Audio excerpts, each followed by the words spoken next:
Welcome back to my stream for Songs of Syx, a stream primarily based at this time for learning for newer players to help answer questions that they otherwise might not get. I left off at about an hour and a half last game, so we're going to pick up from that game again. So I'm going to click play, I'm going to go to load, and I called it Empire. I don't trust the continue function, so I use the load function and the ones I manually save.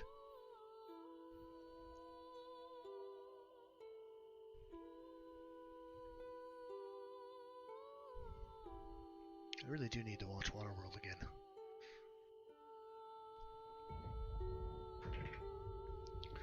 So last time I left off, I mentioned that there was a lot of things that we had to wait for. So I'm going to let this play out a little while as we start out and kind of get my bearings as to where we were again. I'll be likely commenting a lot less on tooltips and other gameplay aspects and more about why I'm doing what I'm doing rather than every functionality of the game.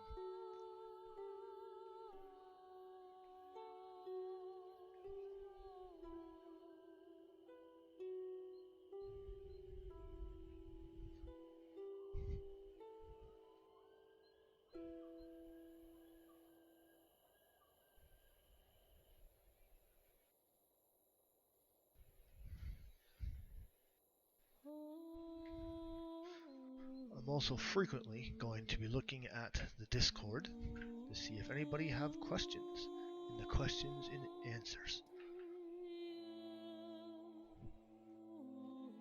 It doesn't look like there's anyone doing that now, so it's all good.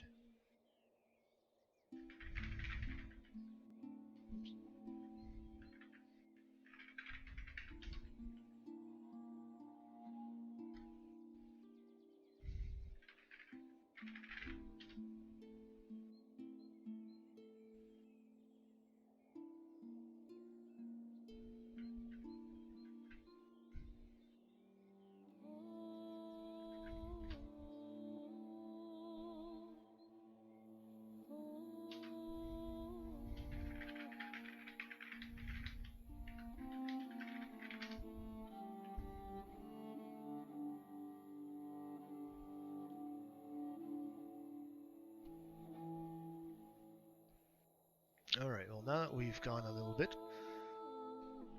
I can see that my workforce is up, which is good because I need that for my soon-to-be built library. And when you know it, I'm out of wood, so need some more wood. I'm always out of wood.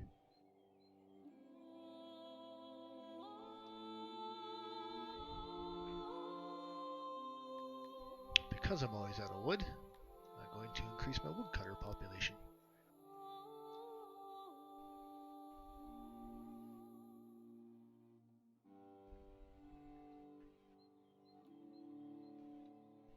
Now, you may have noticed, I put my library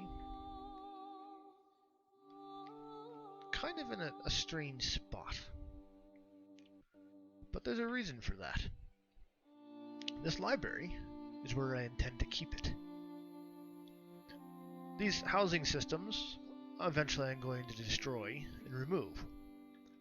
But this, I'm starting to keep this here because this is where I'm planning to center my settlement around. Another slaver.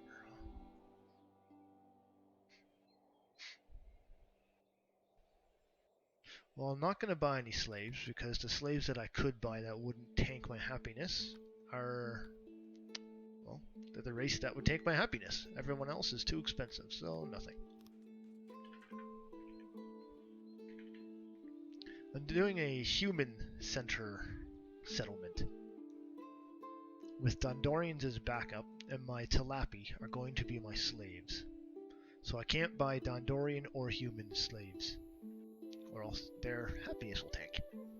I don't care about my Talapi happiness because they're going to be slaves anyways.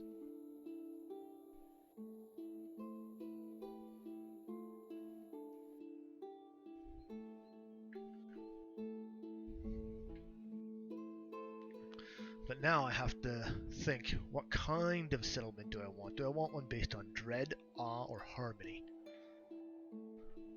I usually build for dread. And I think I will again. Because that's just my playstyle.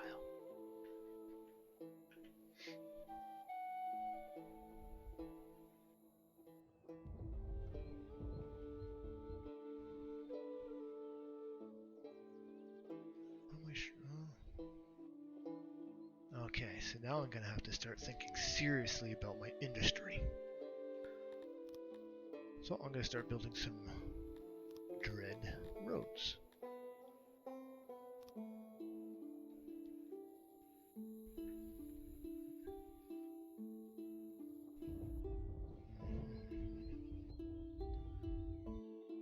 Since I'm building dread, I probably don't need to leave very much grass. Covering over your grass with too much concrete can reduce harmony. But I don't care about harmony because I'm going dread, so I'm going to build a 4-wide road. And the reason for a 4-wide road is twofold, really. One reason is for light. The other reason is for pillars or statues. If I was building harmony, I'd build nothing but dirt roads, and then I'd put trees, because that would create the most harmony. As you can see, there's harmony on dirt roads. But I'm not doing harmony, so I don't want to do dirt roads. Instead, because I am the evil dictator I am, I want to build big. So instead of these 1, I'm building 4 wide. It emits the most light. Oh, I need metal for that too. Oh well, look at that later. It emits the most light, and it's the biggest, most beautiful building you can see for light.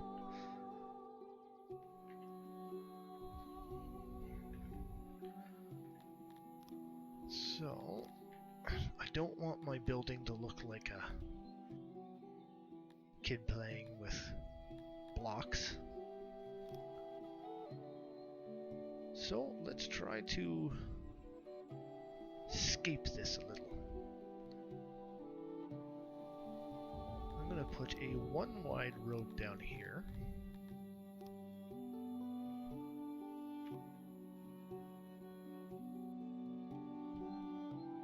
Kind of like a back alley kind of shortcut, so to speak. Then I'm going to start working on my industry, because I'm going to replace this carpenter that I built in part 1, because I'm going to make this invalid. This carpenter was placed down originally as a just get it down and get something built, but now I'm thinking more long term.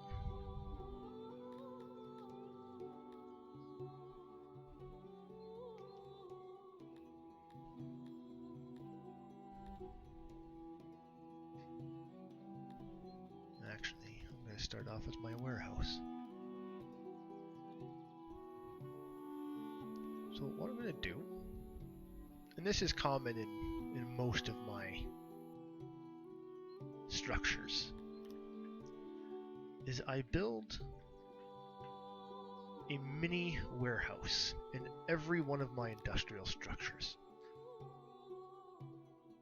The reason I'm building that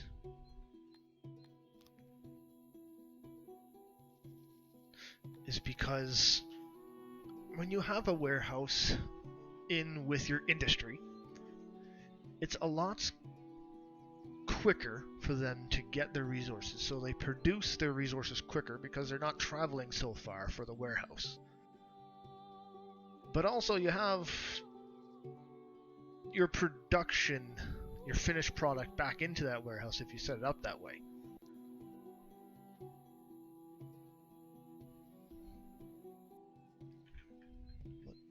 What am I short? Oh, stone. Oh yeah, because I'm building all these roads. Clear rock. This dark area of the map is a lot of rock. Or these brown areas. Gray, whatever you want to call them. I'm colorblind, okay? I'm not though.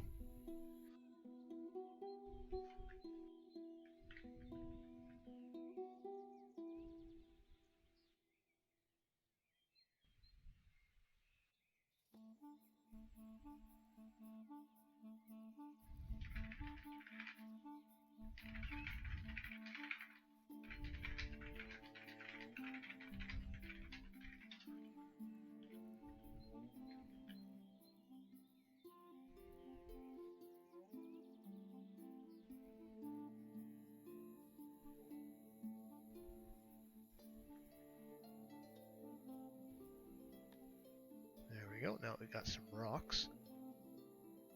It looks like I had the workforce to do it. That's good. Alright, so I'm going to work on this one to be carpentry.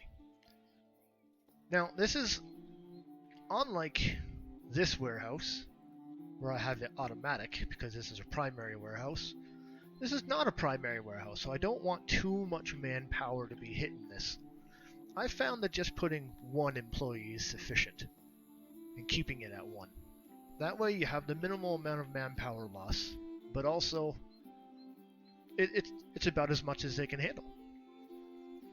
You're not over or under producing there, it's just about right.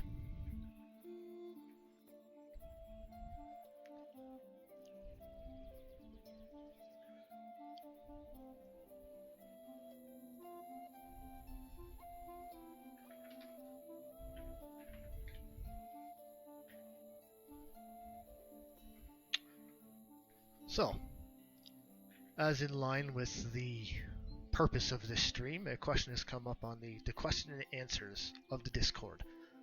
The question was, if I'm just going to read it out loud, are the tiles on your map that will spawn trees predetermined, or can you seed or force areas to grow by planting decorations and let them grow from nothing? So, here's the answer. They are predetermined. However, you can kind of change the tile somewhat. For example, we have this large tree here. That tree can only ever grow there. You can't move it to any other tile anywhere else. What you can do, though, if I just cut one of those tiles, you're going to see the trees change. Now you have a medium and 4 small trees. Eventually, that's going to regrow back into a big tree. But at no point in time can that tree tile ever move.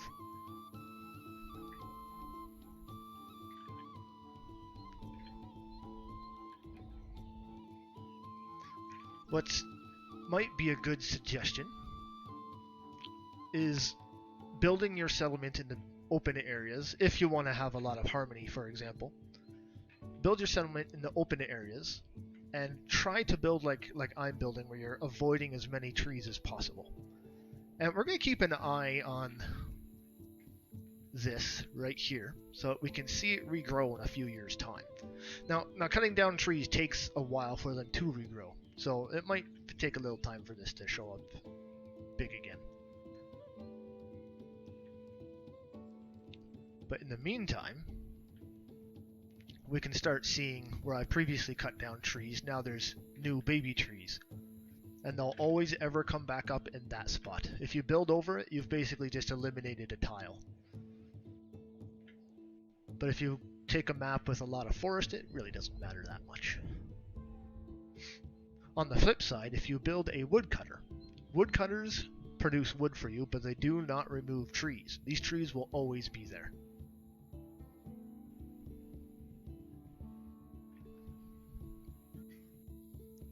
I hope that answers the question, and we'll keep an eye on those trees from before that I cut down the middle. And we'll revisit that in a bit, because it will take some time. Back to building my industry. So I'm making this for my carpentry. I have my one worker. and I have 12 crates. What I like to do is an even 6 crates.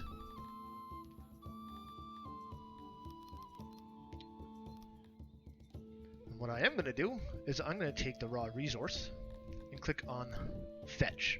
And that way I always have the resources in the warehouse.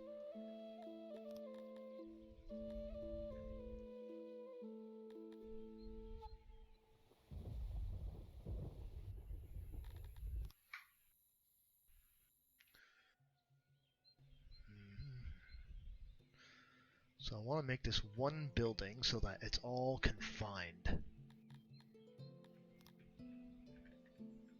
Because my OCD won't let me do anything else.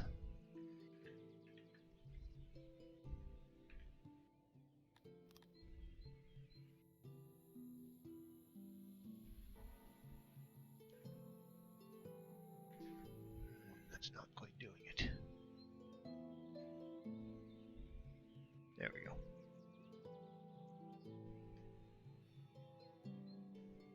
No.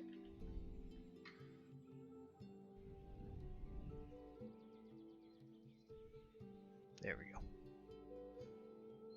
Might look a little strange, but it'll be okay.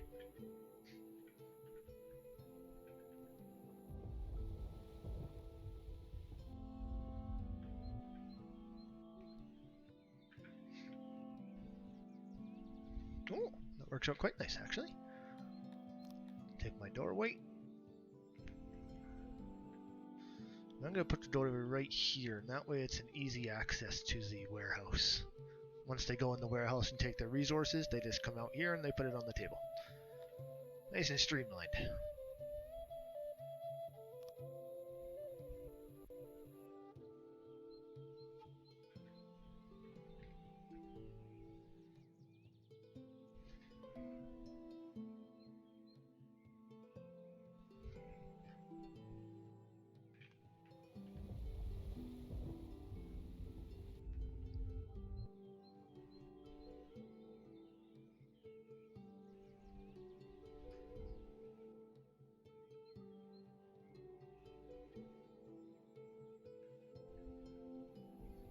Well, this tree hasn't grown back yet.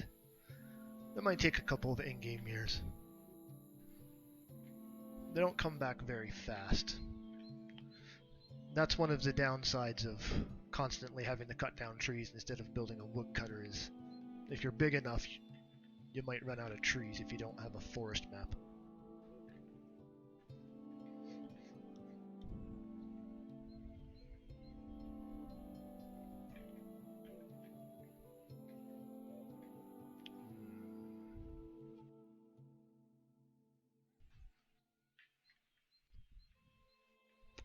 Now that this carpenter is built, it's going to take a lot more employees to run it. So I'm going to destroy this one so I can move those employees over.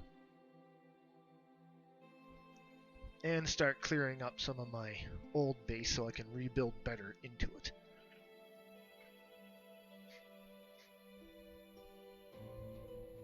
"32 employees. Yeah, that works. Now that my production is higher, I should be also be able to build my library quicker.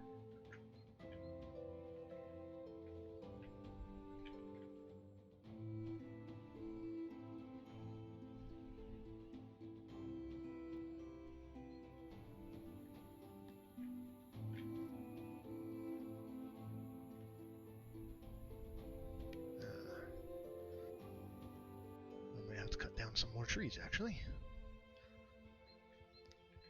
You can see after a short while, a lot more of these trees are starting to regrow in this section, and they're starting to combine. We should see that up here very shortly.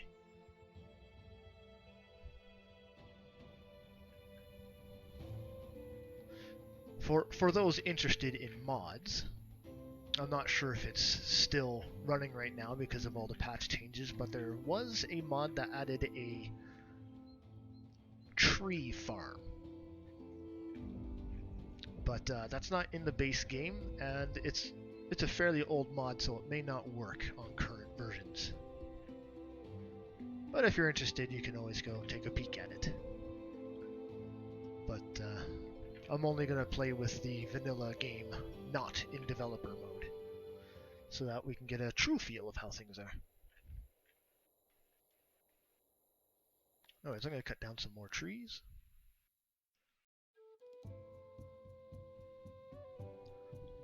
So for future reference, we have a little block of trees right in this section. I'm going to cut this down so we can watch it regrow as well.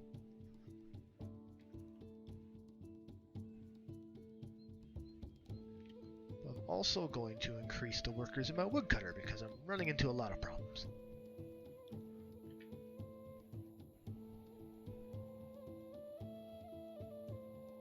And instead of having to cut down trees all the time, I'd rather it just come in passively, me not have to think about it.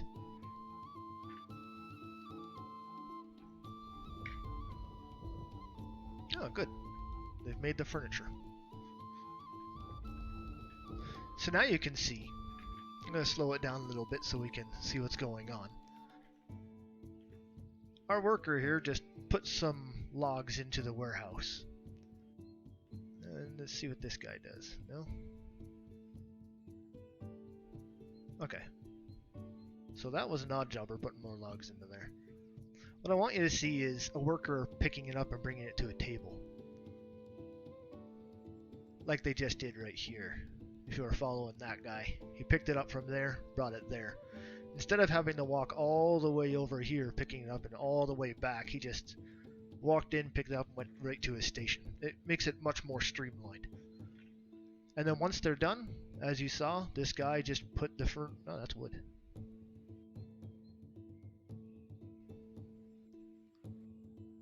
Well, eventually they're going to put the furniture on this side.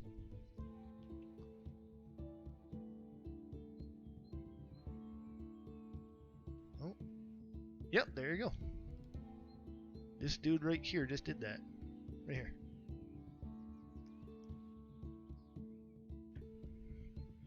There's a problem here. I don't like it. So I'm going to halt construction because my OCD is not letting me get rid of this. This doorway right here. I like my doorways being connected. And there was dirt right there. And that just kind of killed me. So I have to fix it.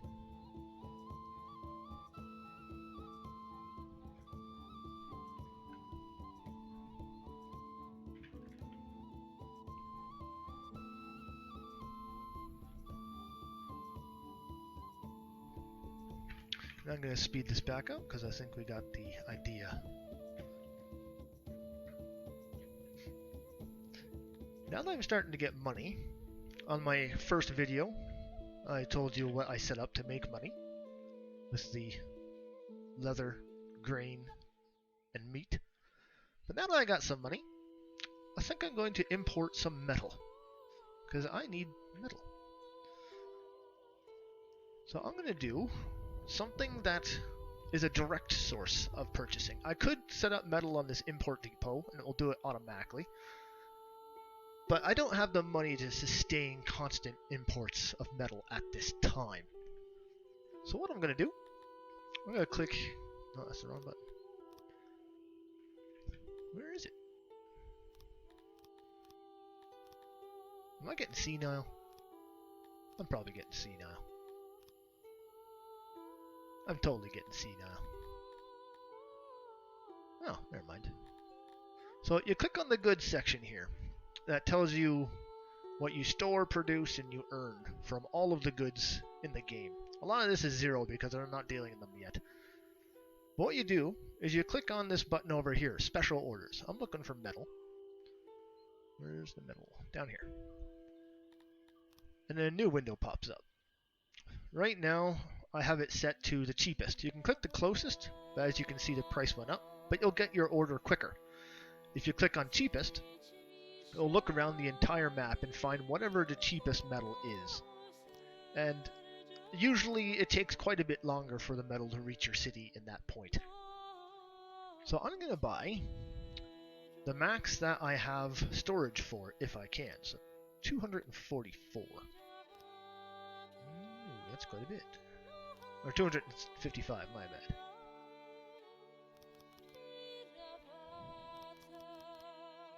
And that's going to cost me 9,900. And I have that. So I'm going to click buy. Ooh, 10,000 too. There you go.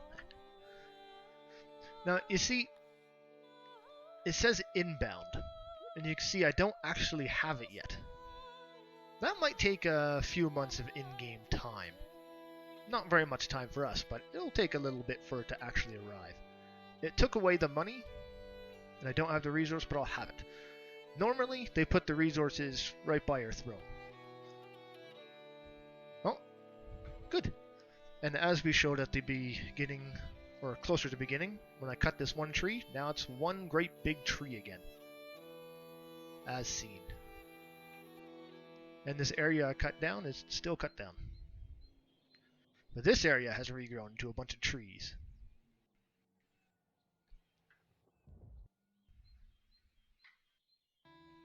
Alright, so I'm using 500? Nope, nope. So I used almost 600 wood last time. Oh no, that's what I'm using now. What am I producing? Okay, 800, so I'm good. So my woodcutter does cover my carpentry so far with interest. That's good.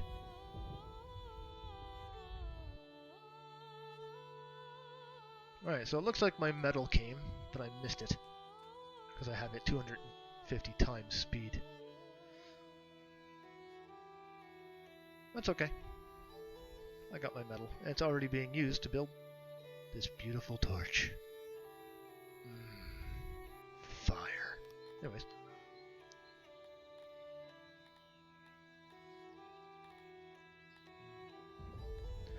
So it's not good just having fire. I also want people to be fearful. It's in the wrong one. It's decorations, but I don't have the technology to do that. But luckily, looks like my library finished. And I always max out my library. The reason for that is the capacity and the maintenance of your knowledge is based on the amount of workers you have. There'll always be 100% workload. So having it anything less than max is basically just gypping you of knowledge. Knowledge does degrade in this game unless it's the initial 1,000 you get if you take that title.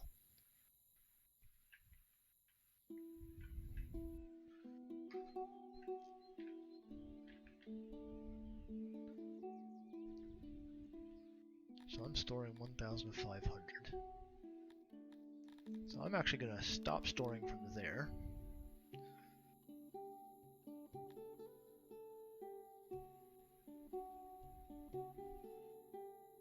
Ooh. So I actually have some money this time.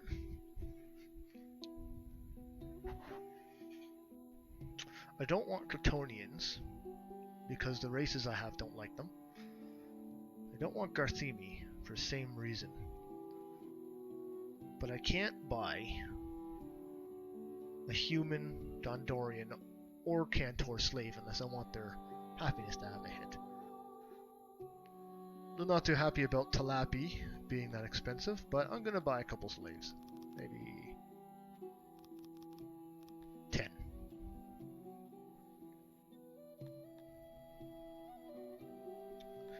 You see I have 196.9 thousand I could purchase.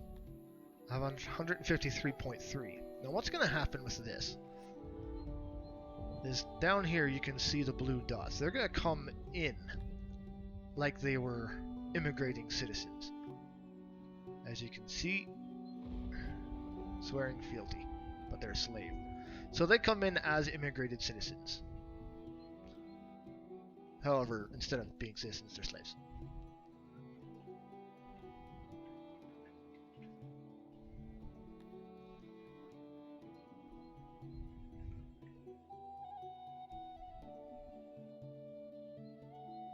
Man, why can't I see this on my website?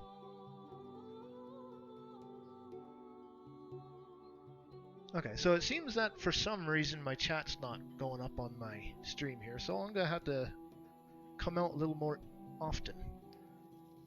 Or tab more often. So,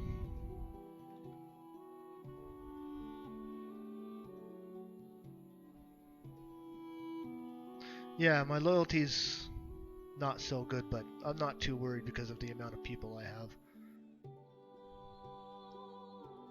And yes, odd jobbers do warehouse work automatically. It is a good rule for 10 to 20% to be odd jobbers.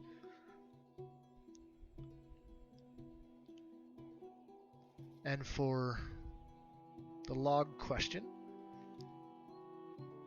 if you are building in a map where you're planning to do a lot of woodworking, yes, I would almost immediately start at least looking for a good spot for a woodcutter. You may not build it immediately, but you're not going to want to plop down your city center here and then build houses here, because this is a beautiful spot for wood. So in my first video, I was speaking about placing your building strategically, and that's kind of what I mean. Kind of visualizing what you want your city to be later on in the game, and that includes your woodcutters and farms.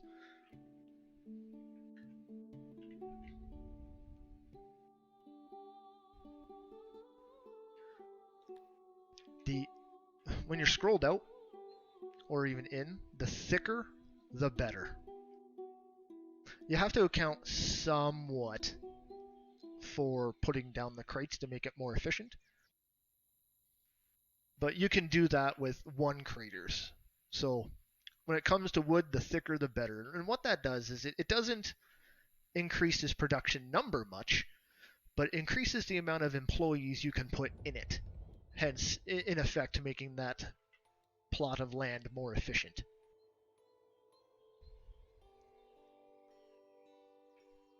Space management, if you may.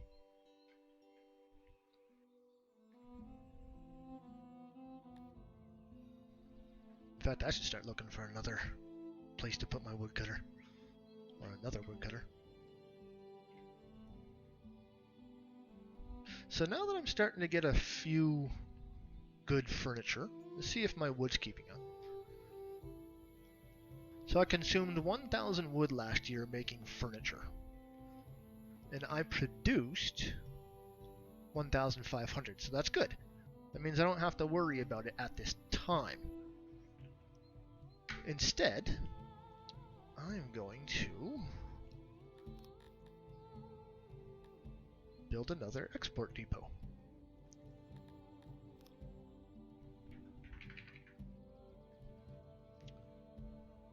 Because now that I'm building a lot of furniture, well, not a lot of furniture, but enough furniture to keep things rolling, I don't want to stop that production.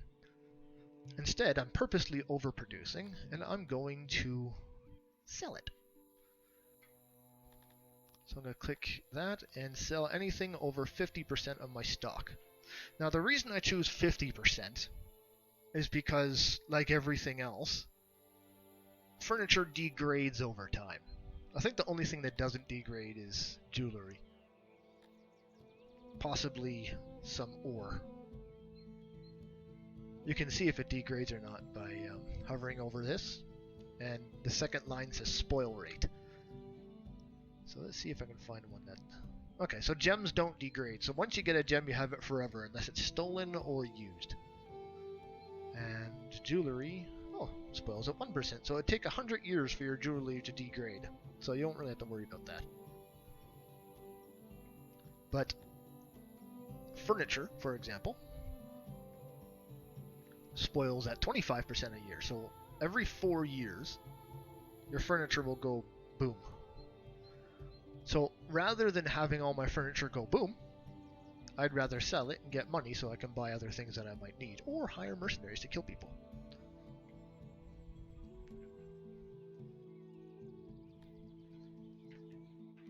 But also by putting it to 50%, I also have a stock for me to use when I want to build a new library, or I want to build some apartments, or any other building.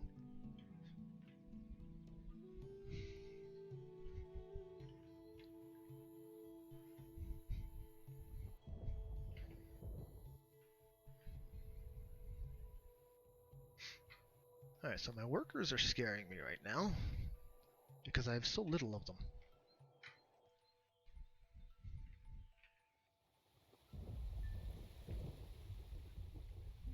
How old are these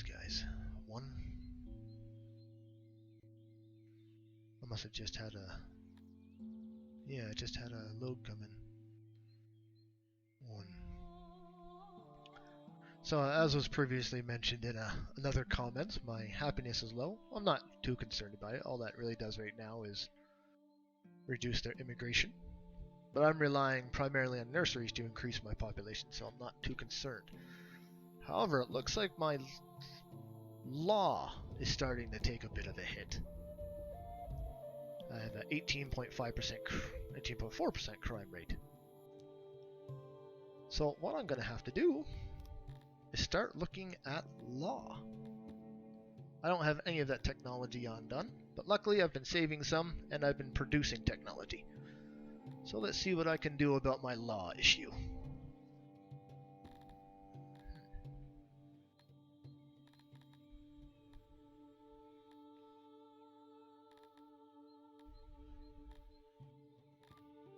So the very first thing I'm going to want to do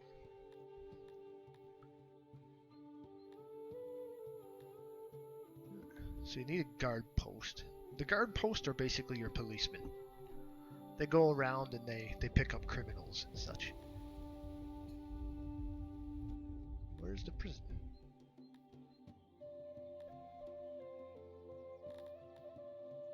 Speaker, stage. Oh, dungeon, there you go. So you want Civics 3. What that does is it does a guard post and a dungeon. So first things first. I'm gonna build my dungeon. And luckily for me, I bought a bunch of metal earlier. So where do I want to put this dungeon?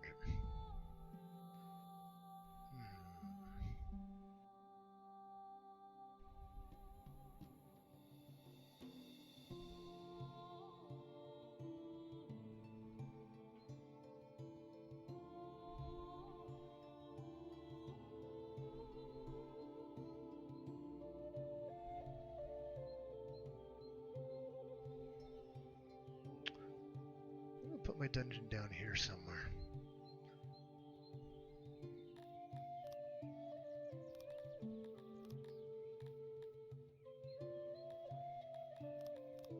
The reason I'm putting my dungeon down here is because I'm planning on this particular section of open land to be more of a military-based section. Ooh.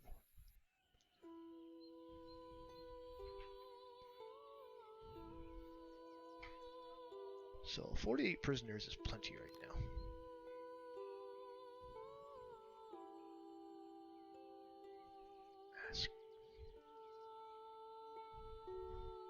My OCD got the best of me.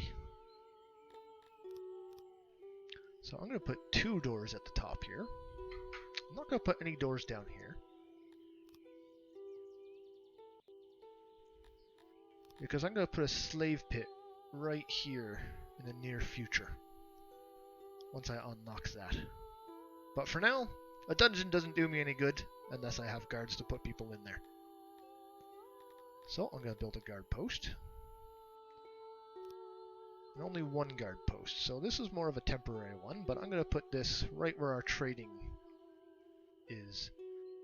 That way people can't steal my trade goods. I'll eventually have to move that. It's going to bug me. But for this I need 18 cut stone, 24 armor. Obviously I don't have the resources to do that or the means to do it, so I'm going to go to goods and I'm going to buy it as a special order. 18 cut stone.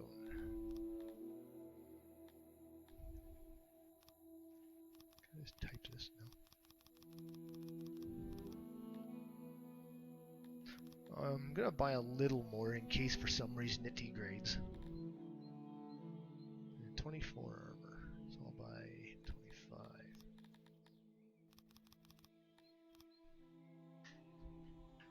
Ooh, that's costly.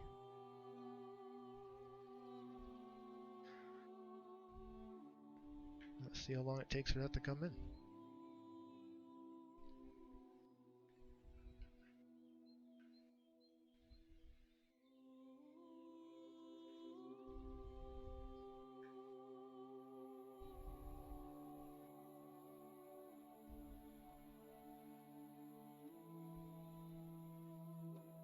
So my cut stone came in.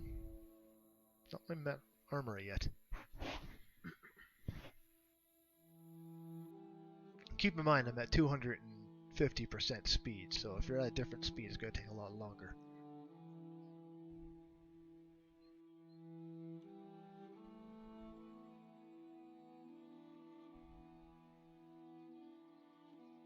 Interesting. They didn't put it by my throne. That must have been an update for passing that I didn't remember. Anyways, so now since I have my guard post, it needs employees, obviously. So I'm going to max the employees because that will really give me a boost to my law. But as you can see, now I'm in the negatives. That presents a little bit of a problem. But not that much of a problem.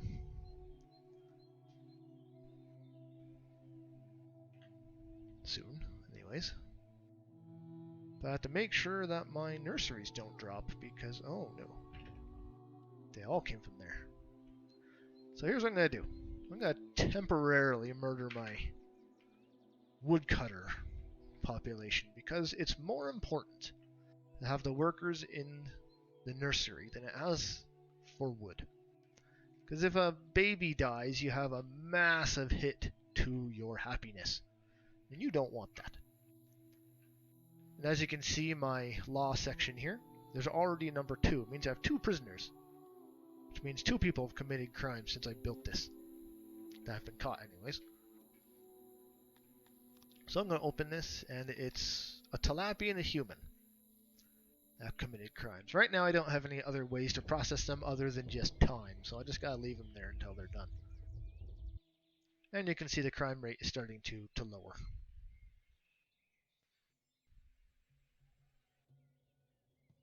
It'll take a while for that to take full effect.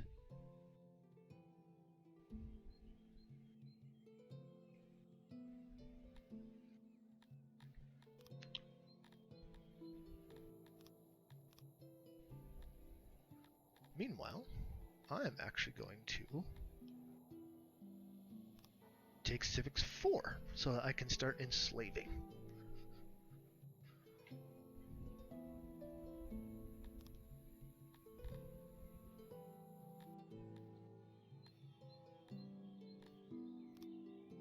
Build my slaver. Like I said earlier, I was going to build it right here, and I am.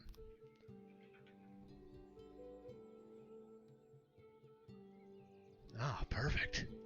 Those 2 doors I opened? Oh, there's 2 open ways here. Shrink that. Adds 2 more doors here. And that way they come in, they see the slave market, so to speak. And the soon-to-be slaves are back here. Yeah, let's build it.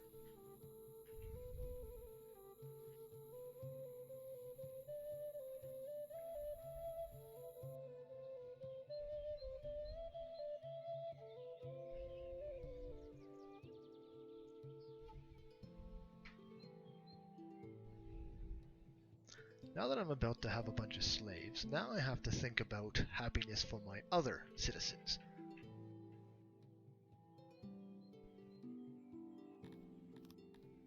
So what's making my humans unhappy? Services. Could definitely use some work down here anyways. So they're pretty happy with all the basics, but they want to be entertained, it looks like. So let's go back to my knowledge. And let's unlock some entertainment-based items. Well, looks like I already did while I was unlocking slaving.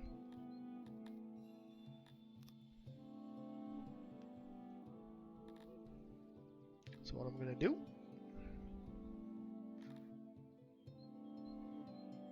I'm going to open my entertainment, and I'm just going to build something small. I'm going to build some speakers. Maybe a couple speakers in front of the slaving area so that they can laugh at them. Get my dire roads. 1, 2, 3, 4. Yep.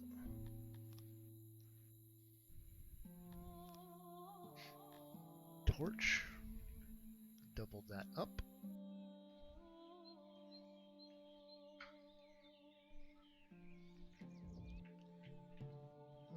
workers are back down, so...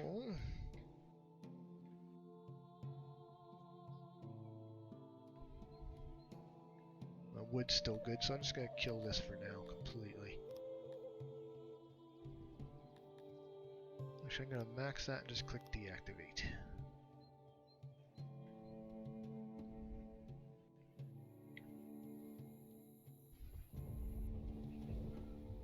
Now I have to wait for some more population to grow. Because at this point in time, my workforce is too small for me to expand anymore.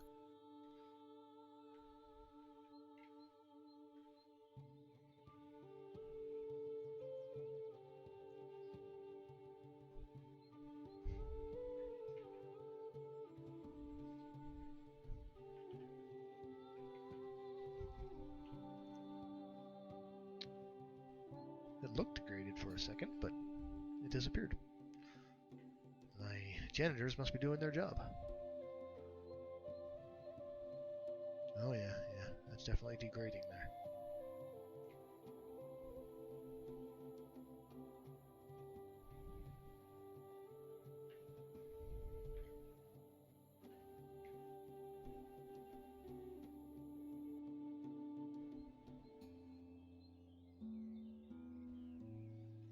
For some reason my humans are getting happier, and I don't know why. I didn't do anything.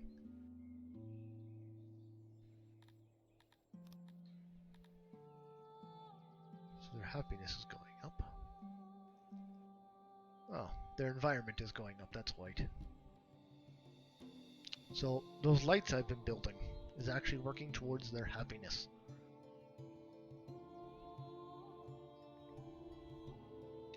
So if I build a few more lights, I should be able to get some more happiness out of them.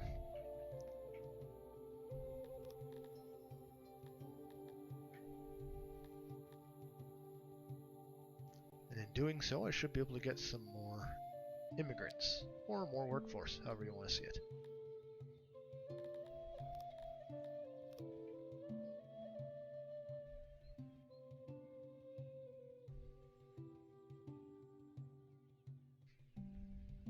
I'm not going to bother lighting up this area because this is a temporary area.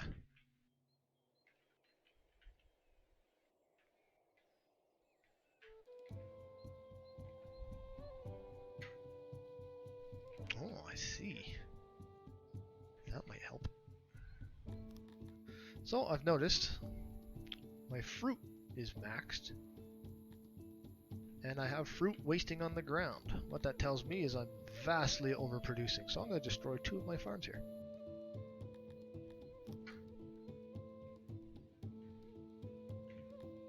Ah, good. My workforce is manageable now.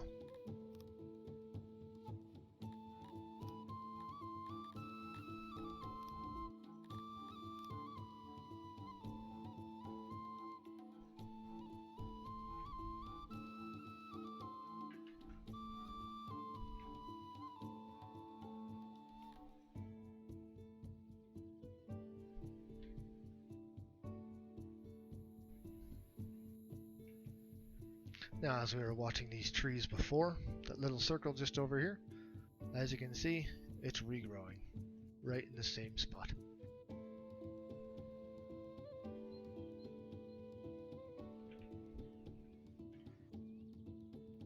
In the exact same way too.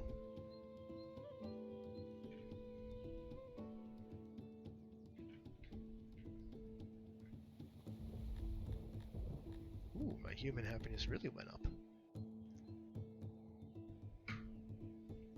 Mostly from lighting too. But I'm having some corpse issues, so now I need to think about graves of some sort. Right now I don't want to do too much about that, so all I'm going to do is a mass grave somewhere way out here. Right over here. We'll take care of real graves later, but this'll do for now.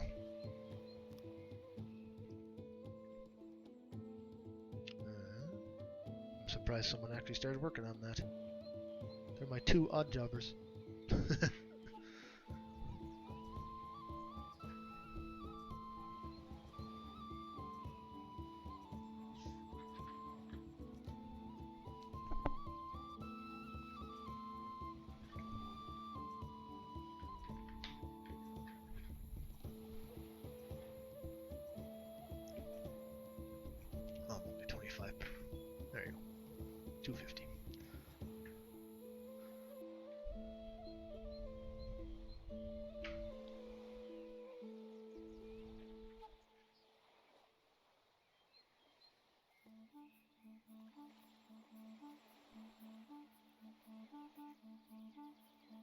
There. As you can see, there's already a body in there. So that should increase my happiness a little. At least it gets the dead bodies out from the street and away from the population, so I shouldn't lose any happiness from that.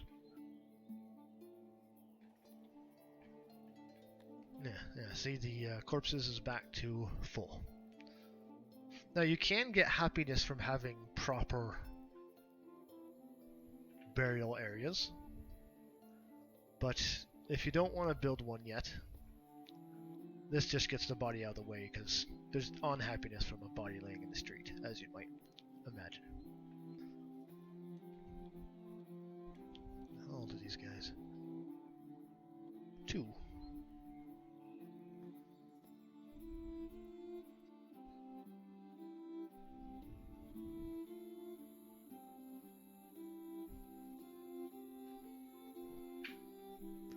So now I'm going to start.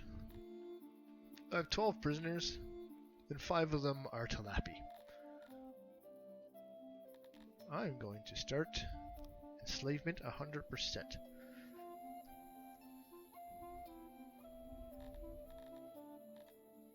What that does, any of the Talapi that were in these will go onto these beds, and then the workers here will turn them into slaves.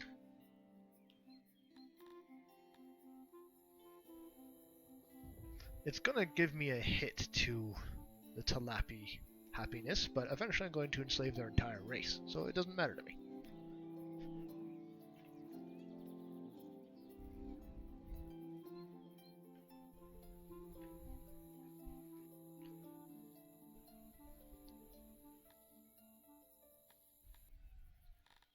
I don't want to execute humans or Dondorians. If I get any of these guys for some reason, I'm going to 100% execute all of them. Same with the pigs.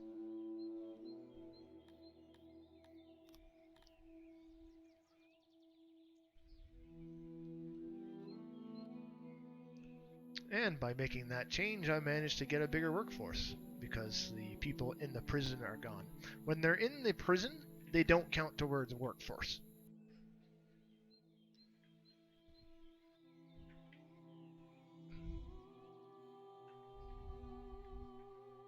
Alright, now that I got enough people to do something, I'll soon have another group of people. Let's start looking at my next steps. So I have a carpenter, I'm making that. I have some... I got it. I'm going to start making paper. But first I'm going to reactivate my wood. Because I need wood. So I'm going to take this same layout for my carpenter workshop. What I'm going to do, I'm just going to copy all of it. I'm going to turn it around.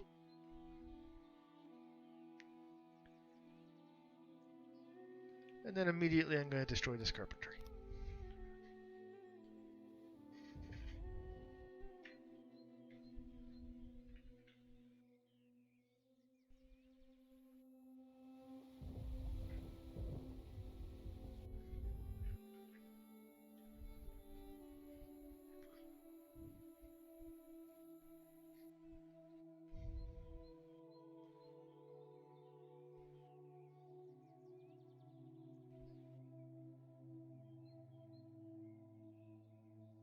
Thank you for the comment.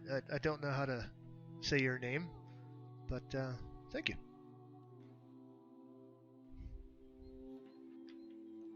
O2X yours 1 cup, or I just murdered your name. But I'm a tyrant, so it's to be expected.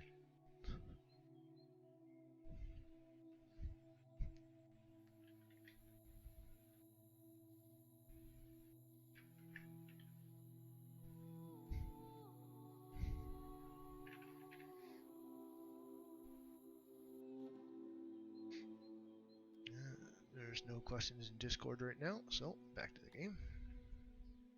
These people still haven't built it? Oh yeah, because I got no wood.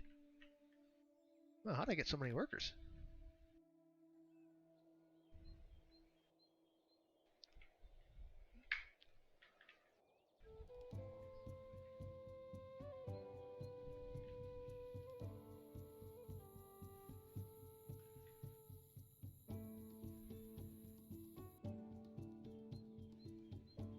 Oh, okay. My tilapia nursery finished, so I got a influx of workers from them.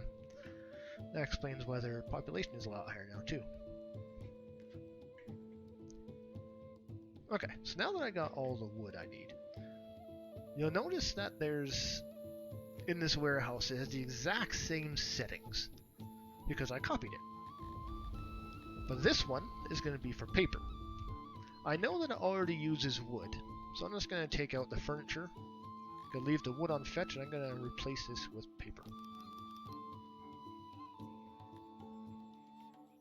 Now I'm going to rebuild that.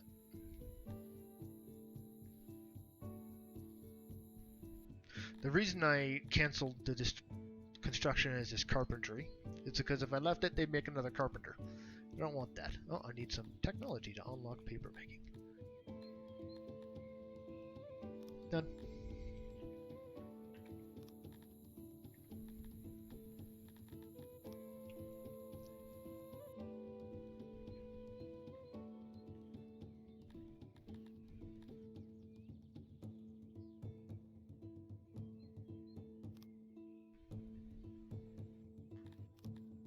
And looking at this, I'm just going to mimic what is over here, because I know it works. If it works, don't break it.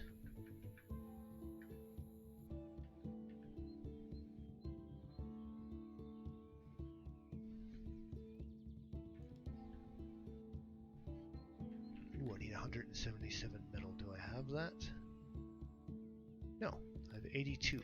But that's okay, because I'm going to buy it. So I have 82, I'm just going to buy 100.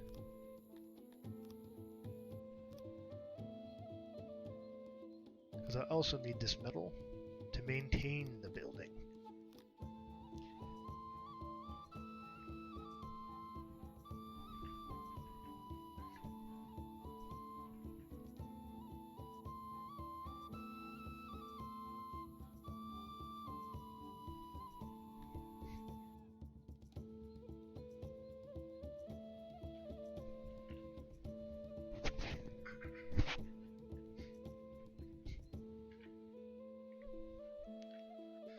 Just waiting on metal. I'm getting a lot of income here. What am I getting it from?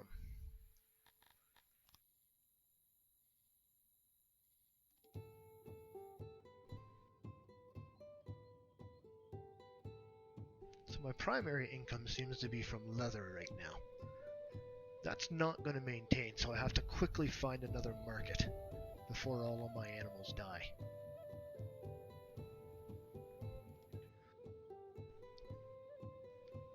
As you can see, there are still a lot of white dots, but in a big circle around me, they're pretty much gone. So I don't have much time left before I either have to move a hunter or replace that industry with something else. Oh, new level. What did I get? Not yet. More happiness. That's good. But I want to rush Chieftain, because that's going to make quite a difference because of taxes. So now that I'm making paper, my library should spike in efficiency, because libraries use paper. And now that I think about it, I should also build a school for my 2 nurseries. But I'm going to move these at some point, so not right now. They can be nice and dumb. You can't control smart people.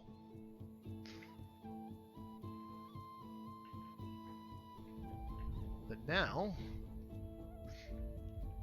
no, I'm not quite yet comfortable with it, actually. I'm going to expand on my governmental district.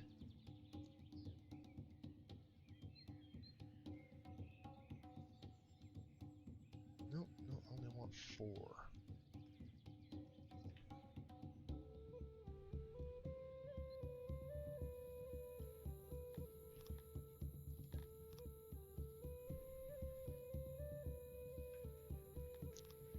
And what I want to do is I want to turn all my Dondorians and my 2 Cantors into military.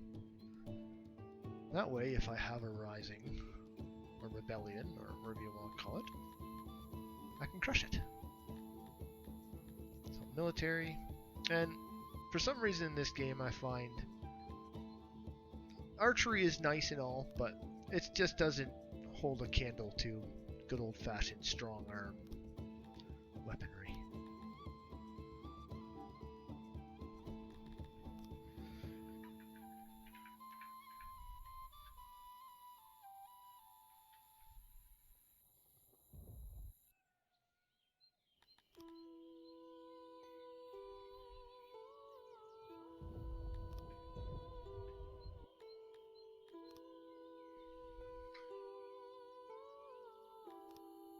Right in the middle.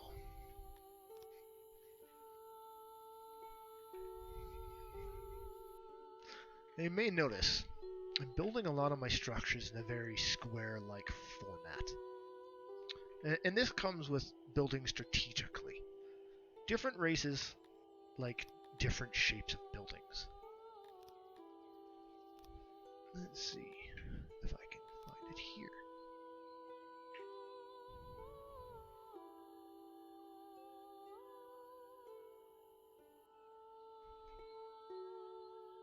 For Crotonians, they like circle buildings or buildings that are very odd in shape. Whereas humans, to my belief, like square buildings. And that gives them bigger happiness credits for having that type of building. Rooms. Libraries, where is that? It's under...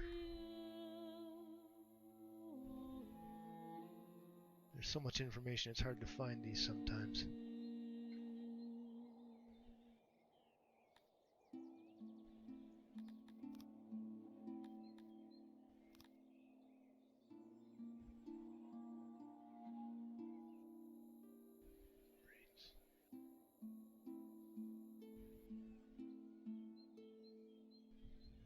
It's not really that important right now.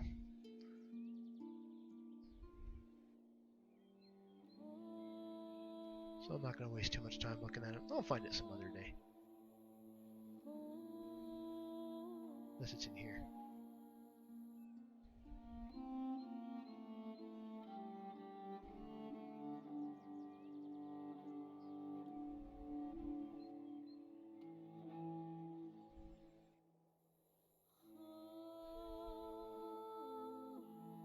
I'm probably looking in the very worst spot.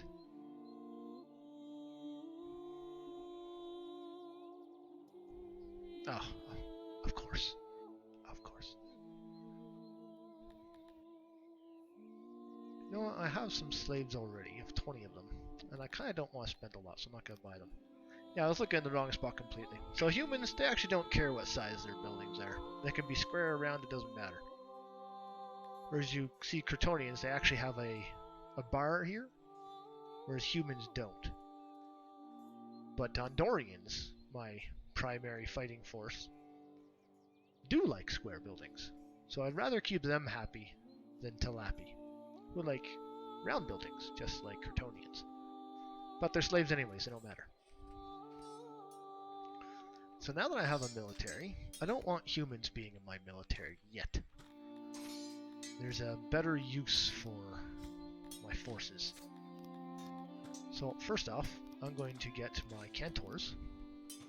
Cantors aren't good at much, but one thing they are exceptionally good at is war. So I only have 4 Cantors, and that's fine. I'm going to make every Cantor I ever get melee train permanently. Now you'll notice these tabs. There's different levels of tabs. Tab 1, 2, 3, and 4. One is basically just conscripts. They train for a little bit to be able to hold a sword, and then they go back to doing their work. Then you have your hired military at tier 2. They'll train for about 10% roughly, and then they'll go back to their work. Maybe even 20%. Tier 3, they'll train for 30 to 50%, then they'll go back to their work. But if you do full level, or tier 4, they indefinitely train. And something to keep note is this game is based on a lot of percentages.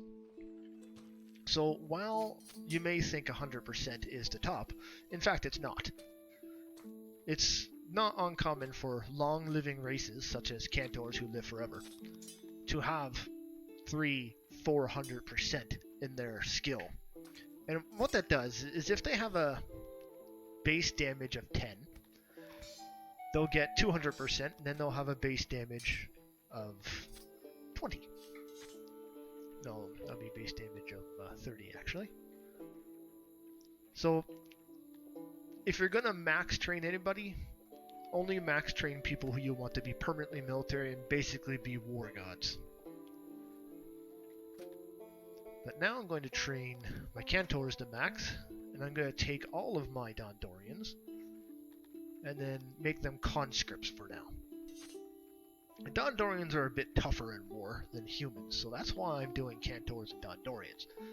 At some point in the future, I am going to make humans military. But I'm not ready for that yet. I don't have enough workforce.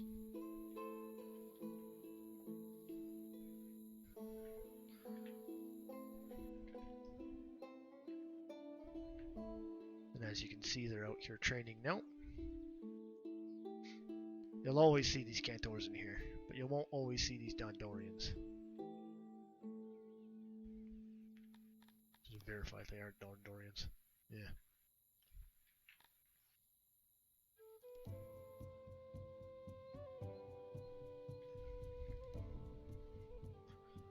The reason I'm getting my military up right now and making sure I have good law is because I'm just about to enslave an entire race.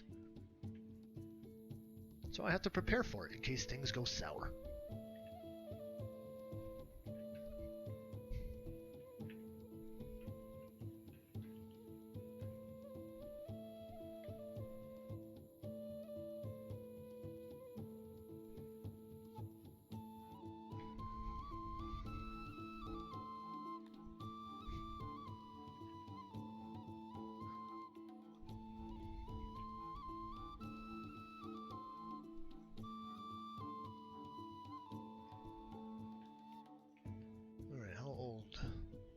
Next batch. So they're 1. So I would have just got a few new ones recently. How old are these guys? 0. So what happened to all my humans?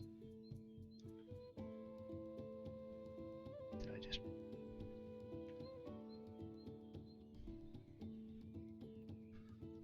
I don't have very many people training, so it shouldn't have been that. Oh, it's because I built a paper maker, that's right.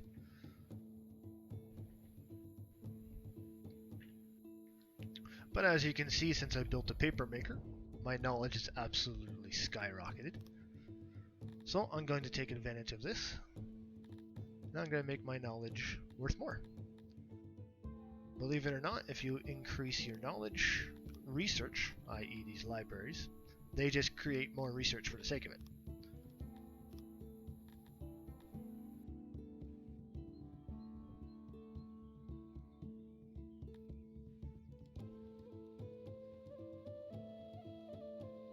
As you can see, technology, my knowledge is 50% better, and you can see my knowledge has stopped from being stagnant and it's growing again. Now,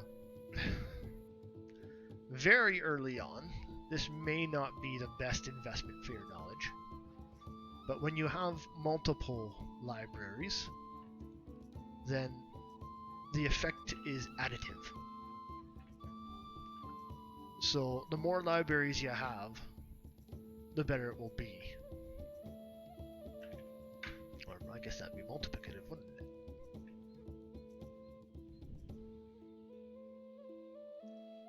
So let's see how my wood stocks are doing. So I used only 324 last year. And this one I used 853. I produced 1.5 thousand. So I'm still producing enough wood from this one worker to operate both my paper maker and my carpentry. So I don't have to worry yet about building another one. Why is my population?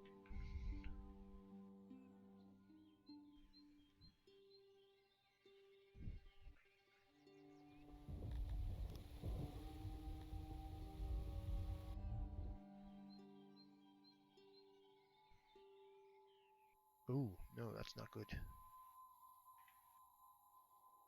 Okay, I'm going to need to buy some fruit right quick. I totally ran out of fruit.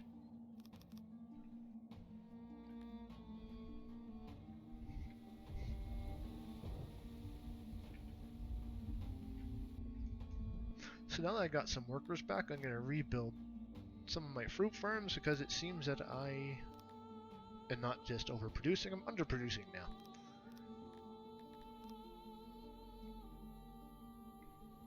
And I don't want my babies to die,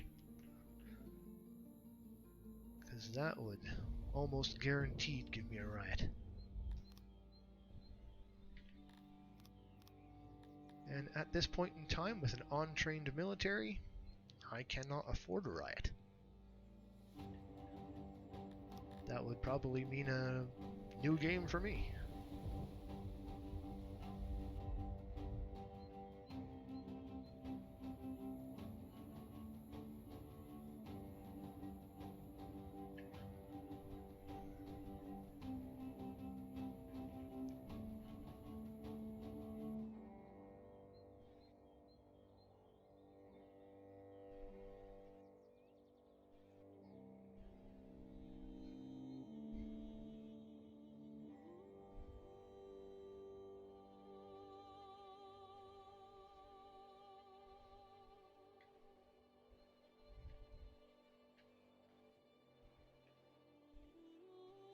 Remember that tree we were looking at earlier?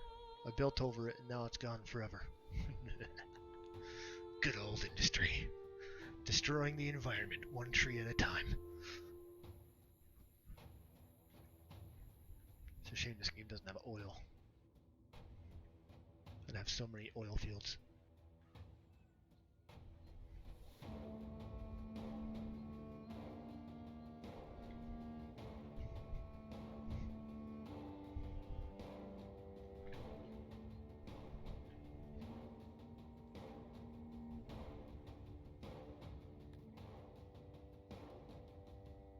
Workers are still a little too low for me to comfortably expand for something.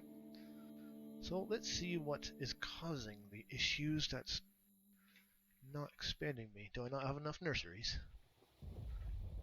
That's probably it, actually.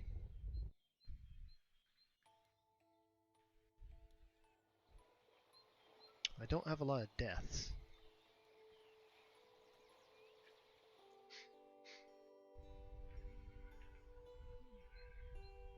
So I'm going to do, I'm going to stop exporting my meat. I'm going to start exporting my cotton. Because I've been having full cotton for a while and it's just going to waste. So I may as well make some money off of it.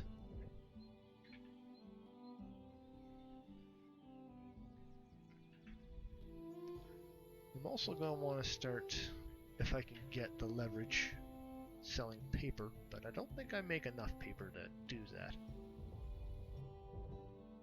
This uses 257 and this makes, well, about 400.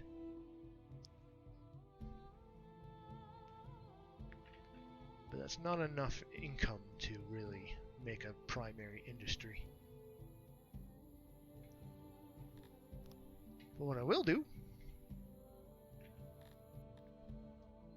Oh, never mind, I guess I won't do that. I need to find another growing point. But first, I need to make sure I can build some apartments, because that is the next logical step for my population.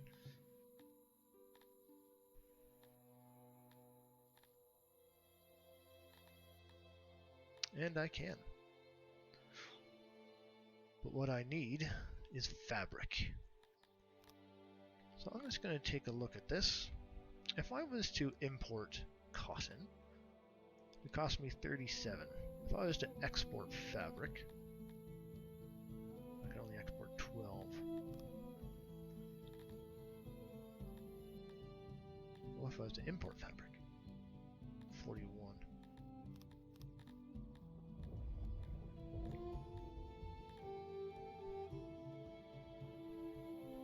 That would be under refining, actually. And it's 1 for 1, so it's not really worth it to get the cotton. It'd be better to just import the fabric, because while it is cheaper, so to speak, it's not that big of a cost to justify the manpower that I'm having trouble with. But if I'm exporting this, I'm only getting 12 out of it. So here's what I'm going to do. I'm going to stop exporting cotton, and I'm going to build a refinery. Because I am producing cotton because of this pasture. So, much like my paper and my carpentry,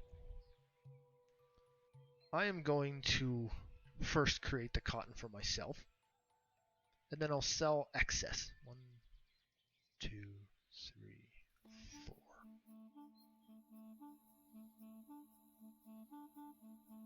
Yeah, right there. Then immediately cancel this.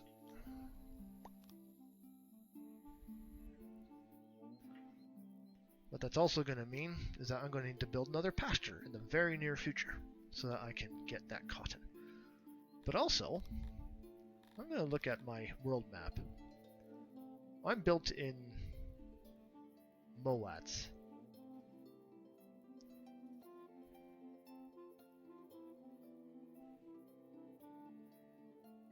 Am I built in Moats? Yeah, I am built in Moats. In Moats, looks like it has 66% cotton taxes. That's nice. That's nice. So I'll be able to tax cotton. So if I can get my refineries up and running, then I'll be able to make clothes and wool like nothing. Or fabric. I keep calling it wool, but I mean fabric every time.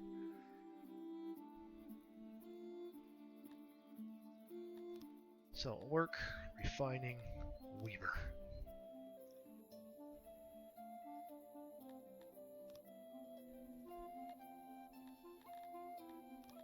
And like all other sections, I'm going to build the same setup. This one's going to be a little different, because it has to be. Actually, I'm going to want the storage as close to that as I can get.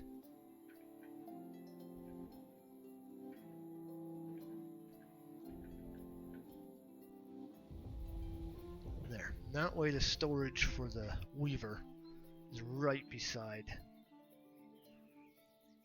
my warehouse. And this loom I'll put here. And like every building in the game, maximizing their efficiency is going to be important.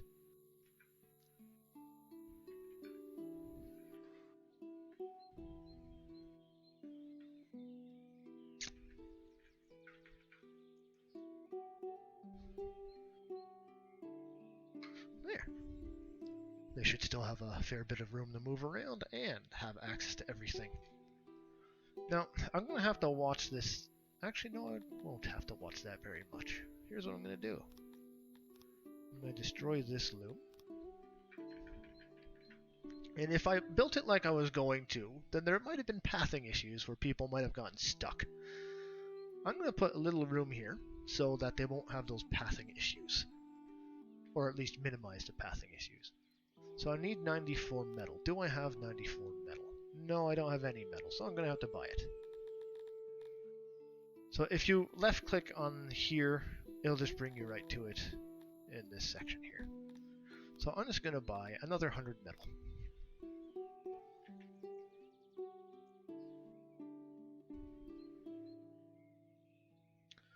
And something I forgot to do immediately was change this. So this is a loom, so I'm going to on-fetch wood, get rid of all of that.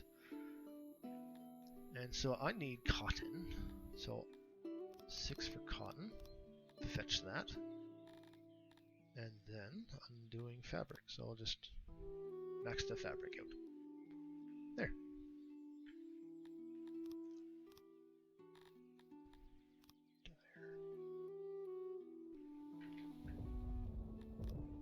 Now because I know my people like light, and being terrified of the dark, I'm going to start putting more light down, so that people don't have to worry about who's coming behind them, they just know who's coming behind them.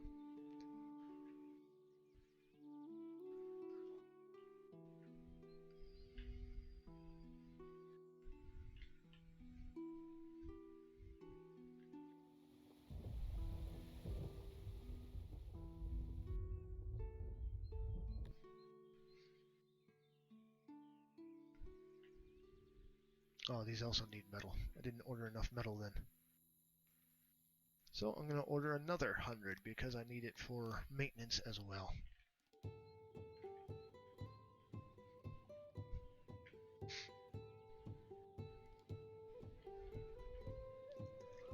So by now, it looks like my workforce is starting to really come up now.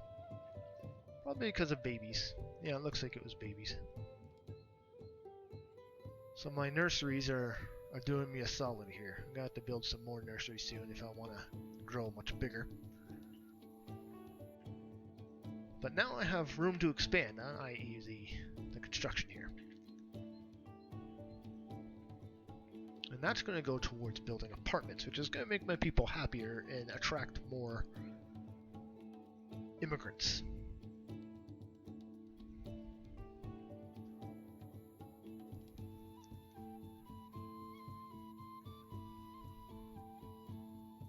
There we go.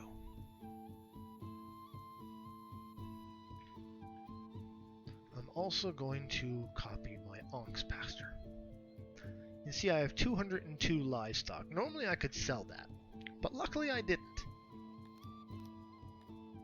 Because now that I need it, I'm going to click on Room Copier. And I'm going to put it over here. It's going to take away a few of those basic trees, but that's okay. Because this is probably where I'm going to permanently keep some of them. And because I was stockpiling my livestock, what's going to happen is this is going to fill up almost instantly. So I'm going to effectively double my production of meat and cotton in virtually no time.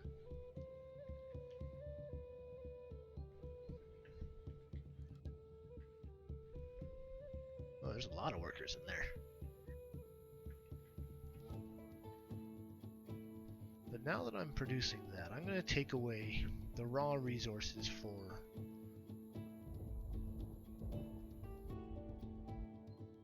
wood. So wood.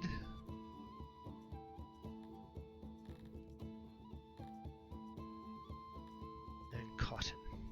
I'm not going to store in my primary warehouse, because I'm going to want those to go directly to my workshops.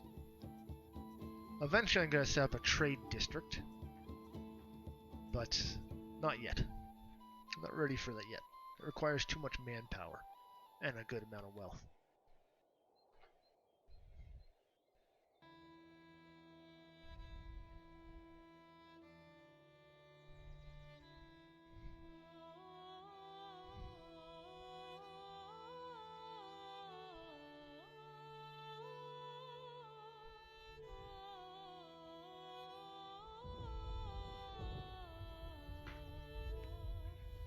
Ooh, more workforce.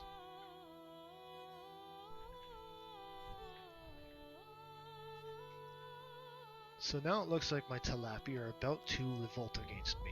Their happiness is quite low. Oh, what's this? So these are bandits, and they want only 32,000 denarii?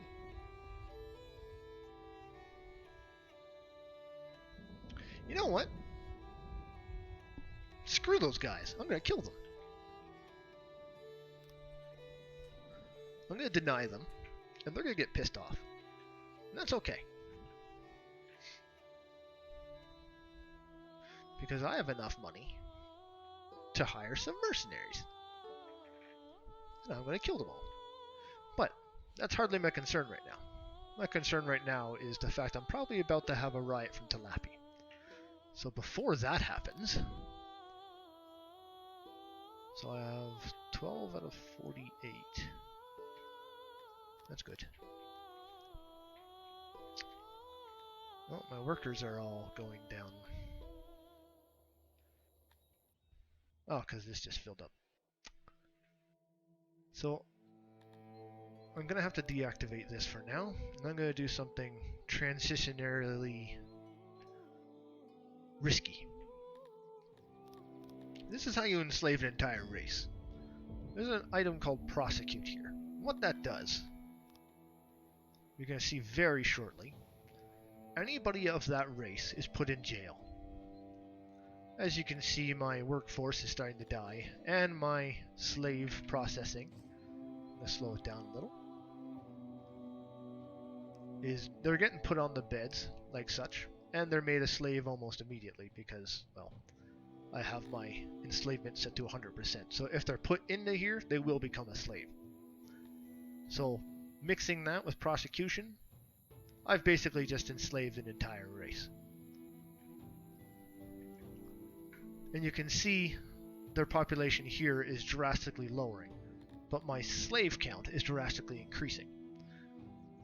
That's because slaves don't count as citizens, especially towards these titles. They just don't count. Only citizens do.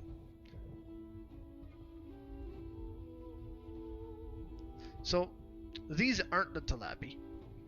These are the people who are asking for money to begin with. But now that they're attacking, what they did is they spawned in a region, Kodrati. Let's go to... So they're over here. Their army is actually just right here. You can see it because it's blue and very visible. So what you want to do is you want to click on this armies button and you recruit. You left click somewhere in the world, and what that does is it places the army. To get mercenaries, you click on the mercenaries button. Now I have 200,000 or 233,000 denarii. I know there's 74 of them. So this one unit that cost me 24,000 is 147 Catonians. So this one's 17,000. So this cheapest group, which I'm going to recruit for 34,000, should be able to handle all of those enemies. The good thing about mercenaries is they're instant. You don't have to wait for them to train. You don't have to supply them with any resources like rations, armor, weapons, or anything like that. All you need is money. Fortunately, I had enough money. So I'm going to take these guys, and I'm going to intercept. And hopefully I can intercept them while they're still building. Because right now, it looks like they'll want to recruit 74, but they have a bunch of untrained troops. And the longer I leave them, the more of a threat they're going to become. So I'm going to speed this up. Oh, now they're moving, which means they become the max threat that they can become.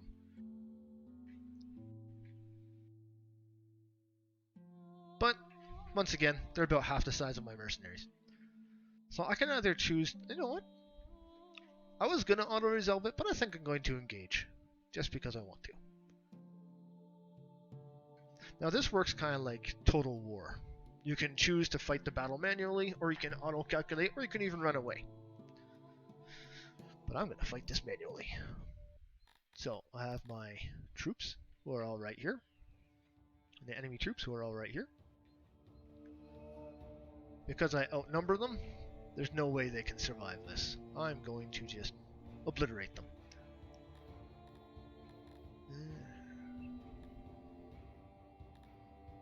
So I'm going to click the start button and immediately left click.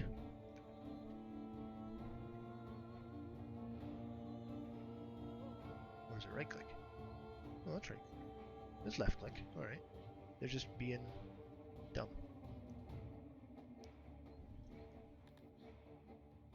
No, I'm going to want to do tight formation, make them a little tougher. Alright, start shooting.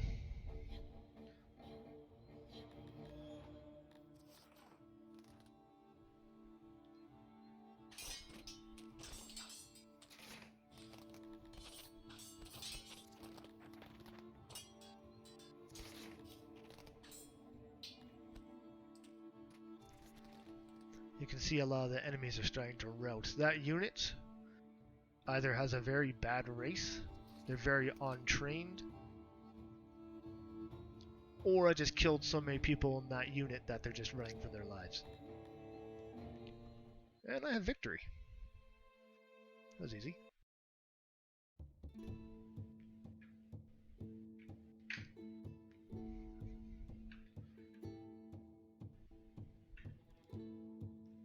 So now I get to choose what I want to do with them. So we have 15 Talapi. I'm going to take prisoners of all the races I take. And what this is going to do is just going to send them to our city. And I'm going to move this army back. I'm eventually going to be disabling this army. Or at least getting rid of the mercenaries, because mercenaries cost money to upkeep. So, do I have enough room? I might have enough room to hold them all. But as you can see, all the blue dots down here now, these are all prisoners. And like good prisoners, they're walking themselves to jail. I wish every prisoner would do that. And you can see, I wonder if they'll actually walk into their cell. Are they gonna walk into their cell?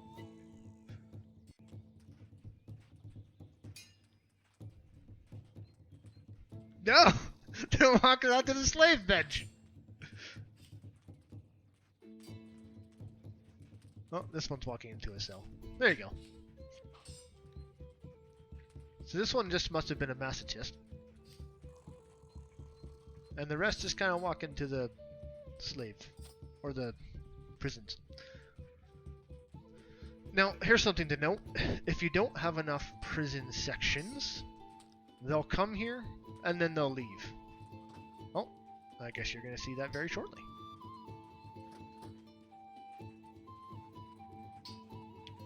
Unless they all go on these slave benches. Alright, so I'm not quite full yet. Oh, you know what it was? That 47 off 48 accounted for them all. Alright, so you're not going to see that. Oh well. But now I have to do something about this. Now I'm almost full in all the races I don't want to be.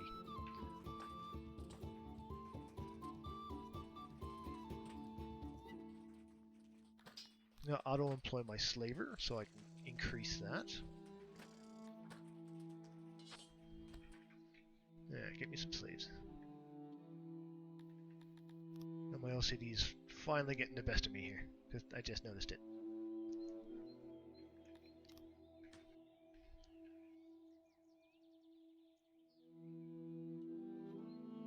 Ah, so much better.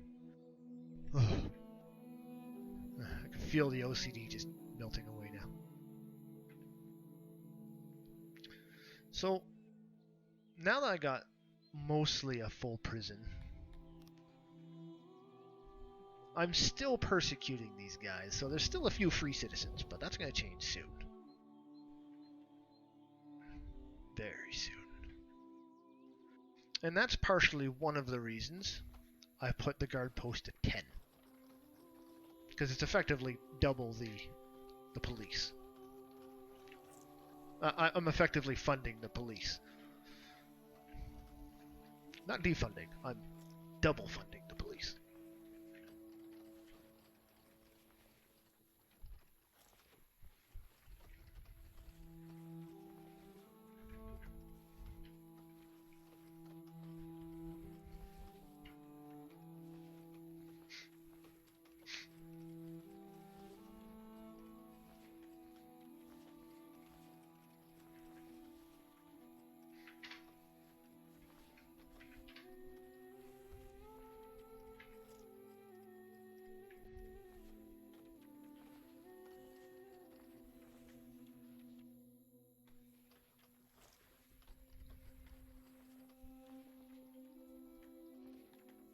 Alright. I'm surprised there's still any Talapi at all. But like I told you, their happiness is now 0. Because they don't like being enslaved. And those 2 Talapi know that I'm coming for them. Oh, no, okay. So my submission must have been really bad. Okay, so I did a bad thing here. But that's okay. 123 slaves. I should be able to handle them if I get it early. So it looks like they're wrapping up here. This is going to cause quite a bit of manpower issues, but let's see. I need to muster my troops. Where's my battle? Here you go.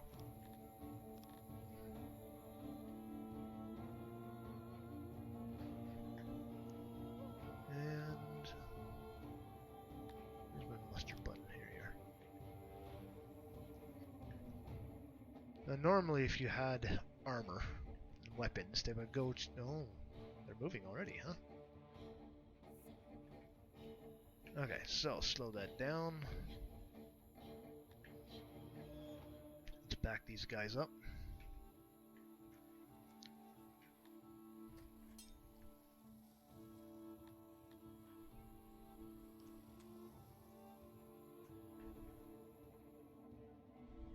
Interesting that they're not charging. There we go.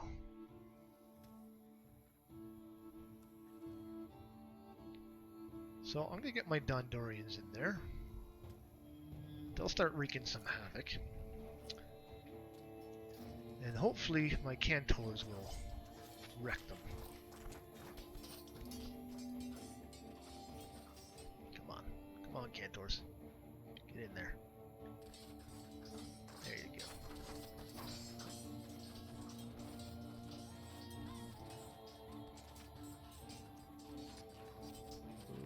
The enemies are starting to crumble.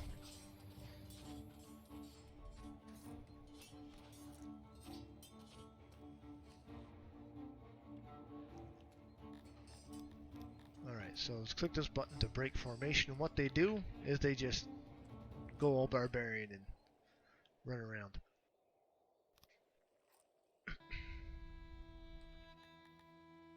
Alright, reform formation.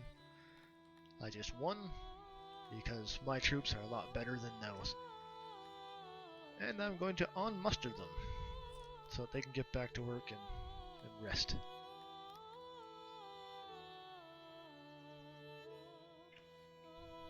So because I know I'm going to have a heavy problem with manpower, I'm going to have to start preparing for that before they all leave. So I'm going to deactivate all of my industry.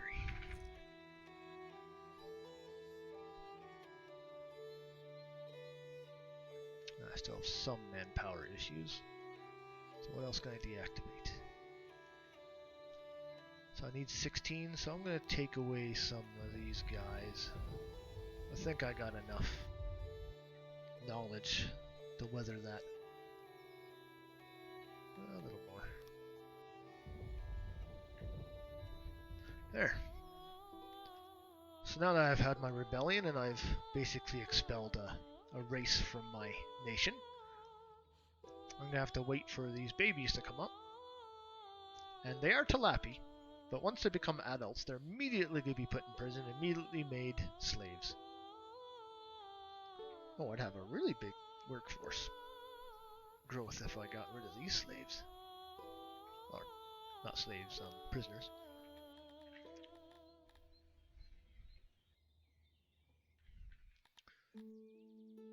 Don't want to banish them.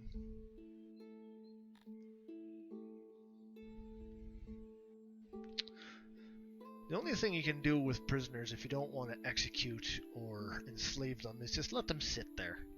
And eventually they'll serve their time and they'll come out.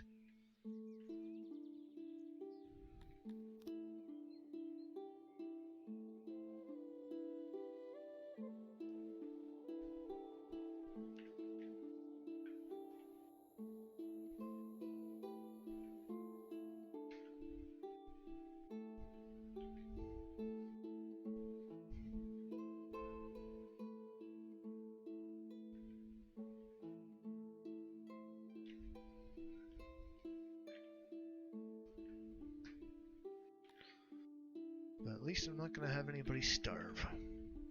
So now I'm relying on these nurseries to keep me going now, like I was at the start.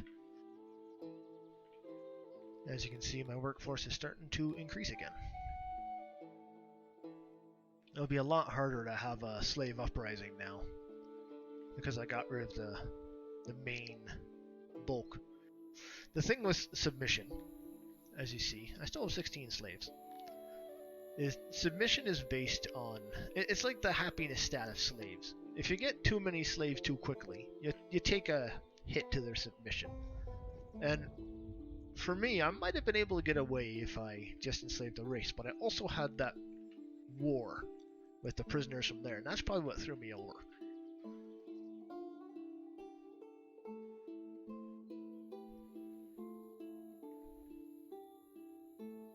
So for now, I just gotta really wait for the workforce to recover.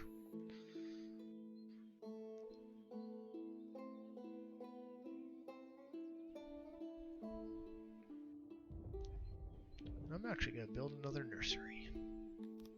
A human nursery. No, I'm gonna build a nursery of each type, actually.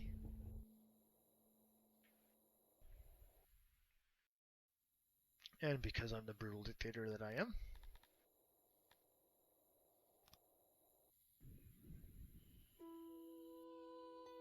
I'm going to build both types of nurseries. I'm going to build it down here in my government district, because I plan to indoctrinate them.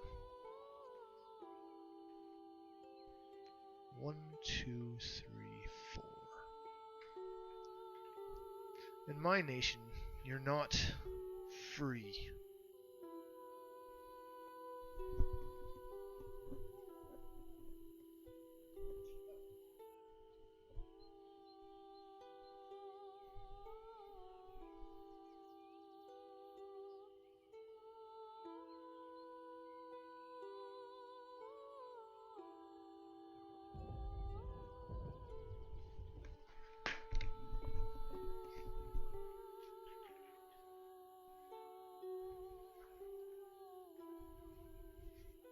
If all goes well, I'll be able to have enough manpower to man both of these new nurseries.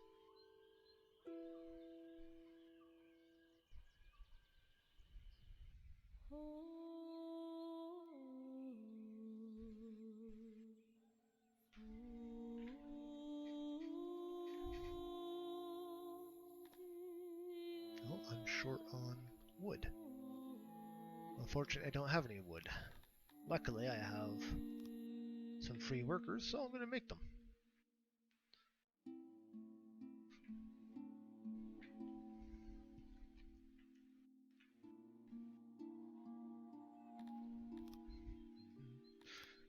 Get my roads going again.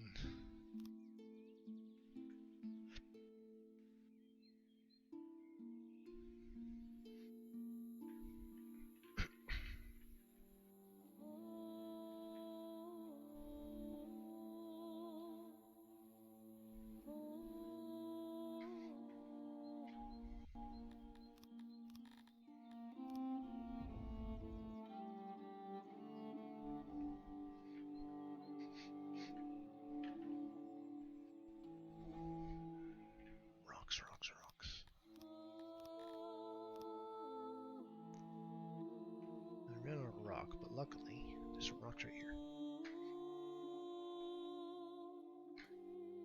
Clear some other random rocks if they're in my settlement.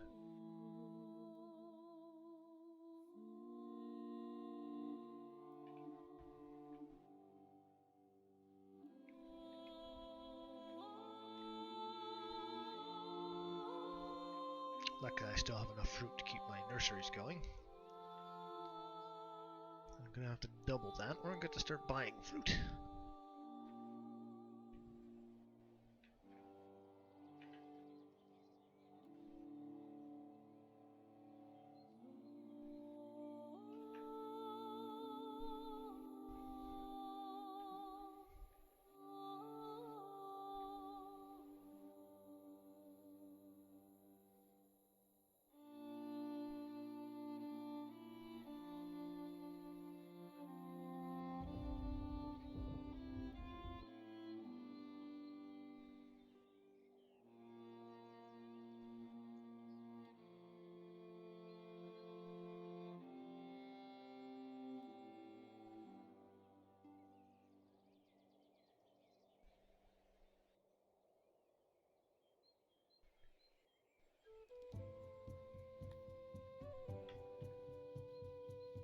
Here.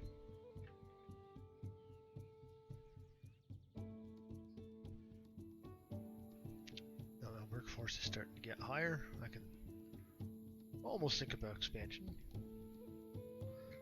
So what I'm going to do, because I am thinking about expansion, is I'm going to change this grain farm into a fruit farm. Right after they're done harvesting it, which they are now. So I'm going to click the reseed button, change it to fruit. And that way I have the same workforce and I should have enough more workers to get me enough to feed these new nurseries. Then I don't have to worry about placing more farms. Then I can use my workforce as something else, like starting to rebuild my industry, which got devastated from that riot.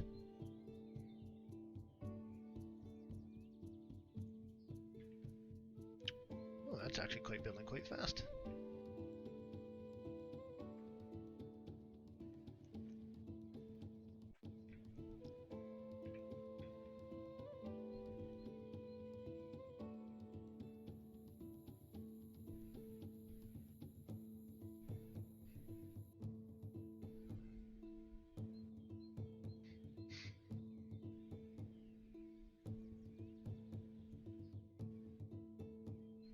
I couldn't have got all the rocks. Yeah, looks like I did. Slaver. All of a sudden, tilapia are super expensive. You know what? I'm going to take this opportunity. I'm going to show you something I normally don't do.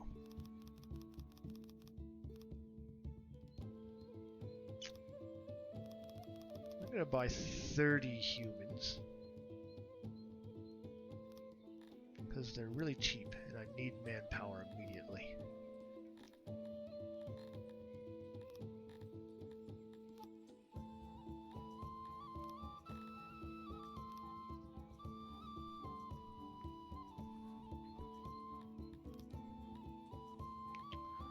And in here, under your slaves button, there's a free button. What I'm going to do, I'm going to click humans, and I'm going to free them all. And as they come in and they swear fealty, so to speak, you can free them, which directly gives you more citizens.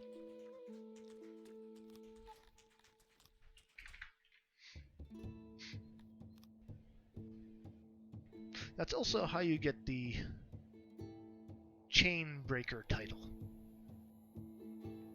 You just buy a bunch of slaves and you free them. Or you enslave a bunch of people and then free them. It doesn't matter how you get those slaves, you just have to free them.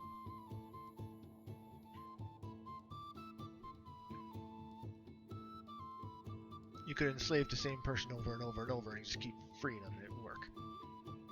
But now that I have a lot of workers, I'm no longer that worried, so I'm going to restart my industry a lot quicker than I was planning to. I'm going to see if I can just buy more slaves. can. So I just broke myself doing that, but that's fine.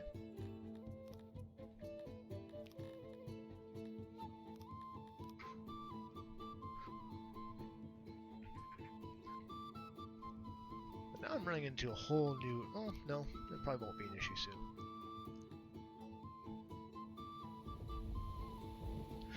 You're going to notice their happiness is declining a bit. But now it's increasing. And the reason for that is they come on the map without their needs being met. As soon as they get in the town and they start doing things and start sleeping, their needs start getting met. Oh, I thought I got rid of those. Oh crap, I was just wasting a lot of money for no reason. Yeah, it's 34.8 thousand per year to maintain that group of mercenaries. That only cost me 17,000 to buy. So I don't have any mercenaries anymore, so that's fine. I don't have a drain on my resources, which is good. I completely forgot to do that, to my detriment. But that's fine. I can always recover. But what's more important to me right now is getting my industry rolling again.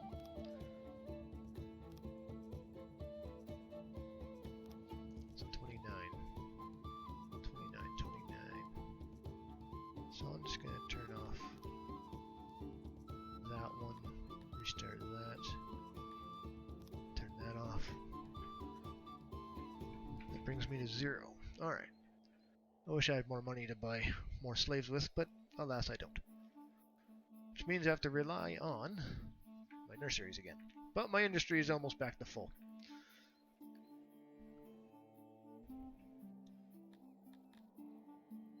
Let's see if I can't buy more.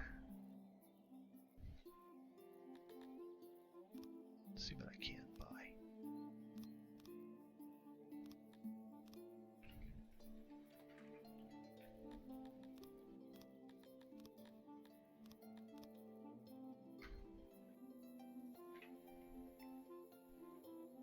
And I have 32 prisoners in here that just aren't doing anything for me.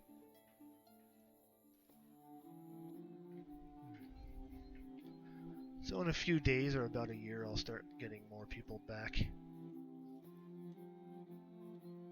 As you can see, sentence to prison, release in 17 days. Release in 39 days. So as long as they just stay there, they'll be fine. I'll eventually get them back. So now to increase, or better said, really increase happiness, I need to start building my housing district. So right now I just have these kind of sitting here as impromptu housing. Now where am I going to build the housing district? So industry, military, farming. I'm going to place my housing district right in the middle here. So I'm going to start cleaning up these roads.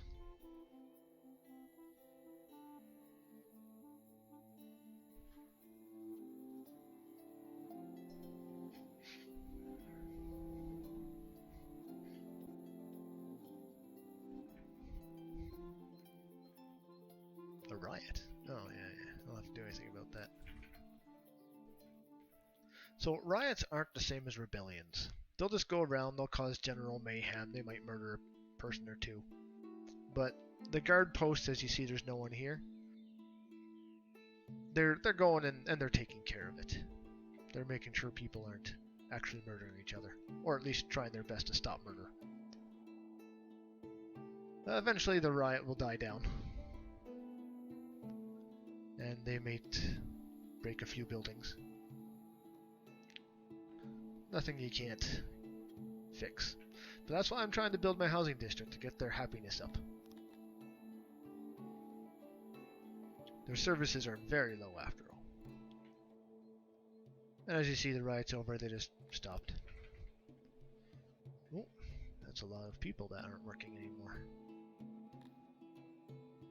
There's no way I had that many break.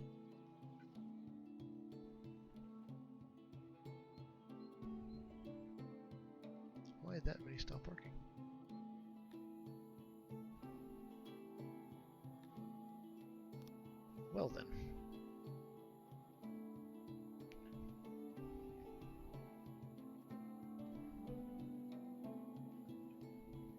Anyways, this looks like a good place to stop the stream for now. We've been on for about 2 hours.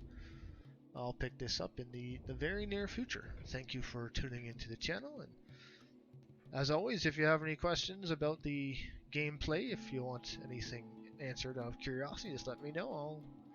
I'll tell you how things operate in the game as of this current patch. And have a great day, all.